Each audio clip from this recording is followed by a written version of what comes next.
Hello, and welcome to Shark Cut Up CNC. Today we're going to talk about the tooling selection for the Easy Gadgets. The Easy Gadgets typically are set up to where the pilot holes, shelf pin holes are rather small. And then your dados are usually around 0.25 to 0.375. So a quarter inch 0.25 bit would be sufficient for this.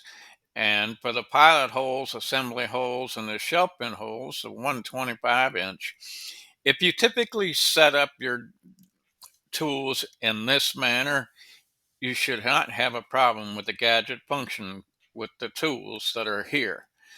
Here we're using it for the pocket clearing of the dado end mill, 0.25 flat end mill.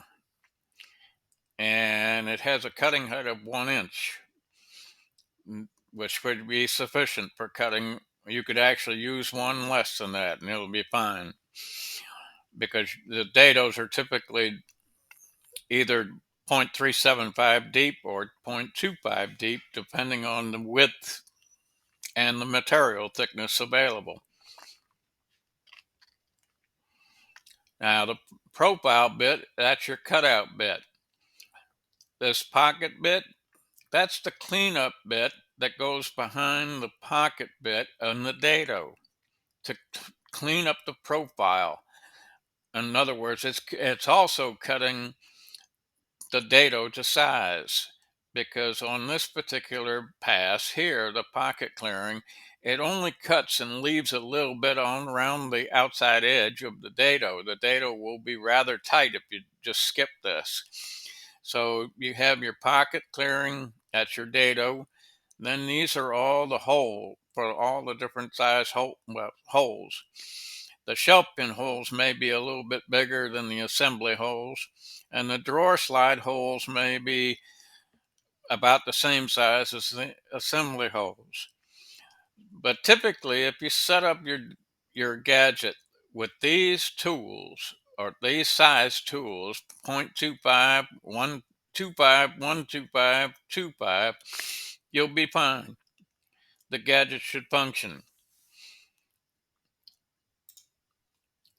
And here's proof that it'll function.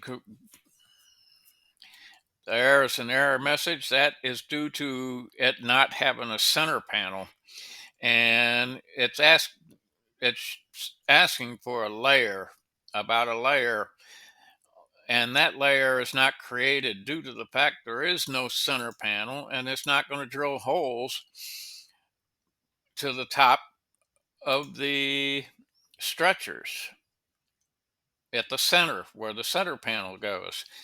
We're looking at removing that error message. So typically just ignore that until we get it fixed in a new version. So there you have it. When you use the gadget, set it up with these tools and you'll be fine. Thank you for watching Shark Cut Up CNC.